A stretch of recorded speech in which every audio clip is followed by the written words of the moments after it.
भाष्यभूष्यमकरोः प्रकरणजातं स्तुतिनिवहमपि व्यक्तिशक्त्यपेक्षम् चित्रं जय जय गुरुचरण व्यासरूप विष्णोर्ब्रह्मा विश्वनाथ भगवान् त्वत्कृतमिदमभिनन्दितुमायन् गुरोस्त्रिमूर्तित्वम् यस्मात् जय जय गुरुचरण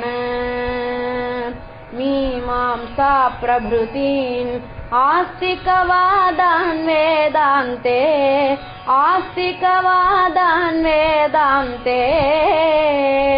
पर्यवसानं गमयसि नास्तिकवादान् निर्मूलान् हरसा जय जय गुरुचरण गिरिवरमधिरुह्य गिरिशं सह गिरिजं दृष्ट्वा लिङ्गपञ्चकं